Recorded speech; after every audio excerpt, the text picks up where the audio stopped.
ഓം നമോ ഭഗവതേ വാസുദേവായ.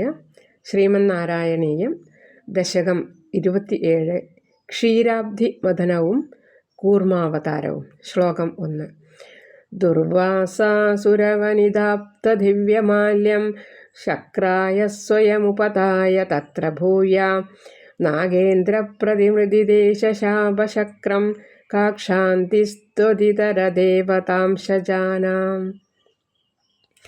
ഒരു ദേവവനിത ദുർവാസവ് മഹർഷിക്ക് സമർപ്പിച്ച അത്യപൂർവവും മനോഹരവുമായ മാല മഹർഷി ദേവേന്ദ്രന് സമ്മാനിച്ചു. ദേവേന്ദ്രൻ ആ മാല തൻ്റെ കുടുമയിൽ ചൂടുവാനായി വാഹനമായ ഐരാവതത്തിൻ്റെ മസ്തകത്തിൽ വെച്ച് തലമുടി വേർപെടുത്തി ഒതുക്കി കിട്ടുവാൻ ഒരുങ്ങി. ഈ സമയത്ത് മാലയിൽ കൊരുത്ത ദേവപുഷ്പങ്ങളുടെ സുഗന്ധം വണ്ടുകളെ ആനയുടെ അടുത്തേക്ക് ആകർഷിച്ചു. അവ ഐരാവതത്തിന് ചുറ്റും പറന്ന് ശല്യമുണ്ടാക്കിയപ്പോൾ ഗജവീരൻ തൻ്റെ മസ്തകത്തിൽ വെച്ച മാലയെ തുമ്പിക്കൈകൊണ്ട് എടുത്ത് കാലിൻ്റെ ചുവട്ടിൽ വെച്ച് ചവിട്ടി അരച്ചു. ഈ രംഗം കണ്ടുകൊണ്ട് നിന്നിരുന്ന ദുർവാസാവ് താൻ നൽകിയ മാലയെ അനാദരിച്ചതിൽ ക്ഷുഭിതനായി ദേവേന്ദ്രനെ ശപിച്ചു. ദേവേന്ദ്രനും ദേവന്മാരും ജരാനര ബാധിച്ച് വൃദ്ധന്മാരായി തീരട്ടെ എന്നായിരുന്നു ശാപവചനം. ശാപം ശ്രവിച്ച് പരിഭ്രാന്തനായ ദേവേന്ദ്രൻ എന്താണ് യഥാർത്ഥത്തിൽ നടന്നത് എന്ന് മഹർഷിക്ക് വിശദീകരിച്ചു കൊടുത്തു.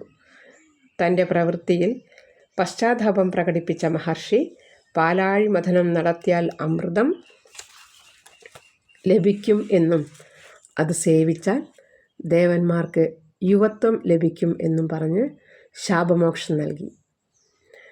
ഈ സംഭവം മഹാഭാഗവതത്തിൽ രേഖപ്പെടുത്തിയിട്ടില്ല. എന്നാൽ എഴുത്തച്ഛൻ്റെ മഹാഭാഗവതം മഹാഭാരതം കിളിപ്പാട്ടിലും വിശദീകരിച്ചിട്ടുണ്ട്. ദേവേന്ദ്രനെ ദുർവാസാവ് മഹർഷി ശപിച്ചതിൽ ഭട്ടതിരിപ്പാടിനും വിഷമമുണ്ട്. അദ്ദേഹം തൻ്റെ പ്രതികരണം അടുത്ത വരികളിൽ പ്രകടിപ്പിക്കുന്നുണ്ട്.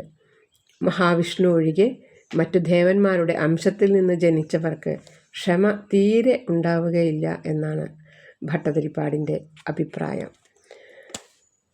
ദുർവാസാവ് മഹർഷി ക്ഷിപ്രകോപിയായ രുദ്രൻ്റെ അംശാവതാരമാണെന്ന് പുരാണങ്ങളിൽ രേഖപ്പെടുത്തിയിട്ടുണ്ട്. ദുർവാസാസുരവനിതാപ്തദിവ്യമാല്യം ശക്രായ സ്വയമുപതായ തത്ര ഭൂയ നാഗേന്ദ്രപ്രതിമൃ